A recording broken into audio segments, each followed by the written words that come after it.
Hello you lovely people, it's time for another virtual stadium tour, and today we are taking a look around the Qualcomm Stadium. That's right, the home stadium of the San Diego Chargers NFL side, and the ex-home of the San Diego Padres MLB Major League Baseball side. But anyway, they don't play here anymore. The team that does play here still is the San Diego Chargers. They play in the NFL, the American Football League, so let's take a look around the stadium now.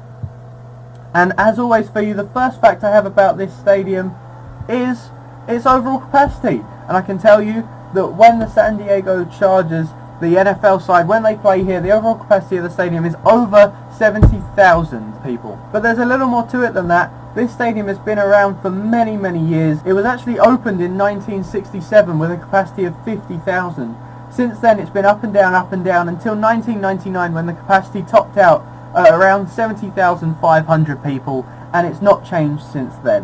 However, the next fact I have for you about this stadium is its name. Like the vast majority of the stadiums in the NFL, the naming rights to this stadium have been sold to Qualcomm, a local San Diego telecommunications company. But before that, the stadium was called simply the San Diego Stadium. But when a very popular figure around the area, Jack Murphy, died in 1980, the mayor of San Diego decided to change. He wanted to change the name of the stadium to the San Diego Jack Murphy Stadium. That was put up for a vote in front of the city council and the population of San Diego, and it was passed. So the name was actually changed in 1984 to the San Diego Jack Murphy Stadium.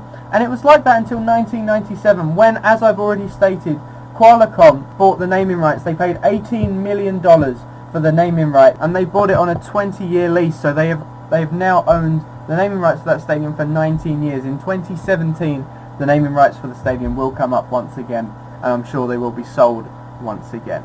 Anyway, I'm now going to just tell you a little bit of the history about the stadium. In 1961, the NFL side moved into the city of San Diego, but that was a problem at the time because they didn't have a NFL stadium. They didn't have any kind of major stadium at all. So what they did is the city council, they decided to put up $27.75 million to build a multi-purpose stadium for both baseball and American football. And that was actually built and opened in 1967 in August with a 50,000 seater capacity, as I've already stated. However, in 1984 the stadium was expanded to nearly 61,000 seats, and that was at a cost of about $9.1 million. But in 1997, once again, a major expansion was undertaken for a cost of $78 million this time, and it saw the capacity raised to about 71,500, where it is today.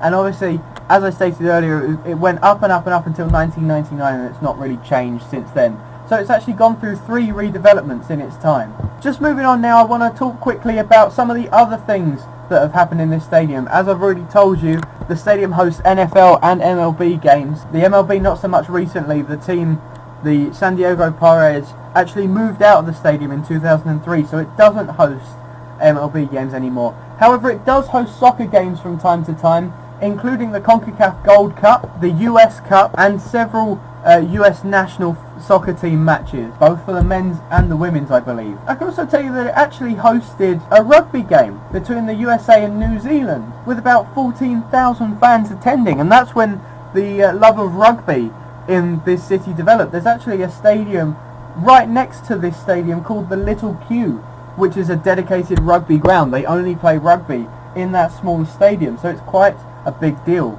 in the city of San Diego. Also, just moving on, talk about some of the huge bands that have played concerts in this stadium. Bands like Metallica, Guns N' Roses have both played huge concerts in this stadium, and both sold it out. Anyway, now to look on to the future, and I can tell you that a huge redevelopment is planned for this stadium. The city of San Diego is set to vote on an $800 million project to rebuild the stadium, to renovate it, to build certain other things around the area to make the stadium able to host Super Bowls once again. Anyway, that's all I've got time for. Thank you all very much for watching.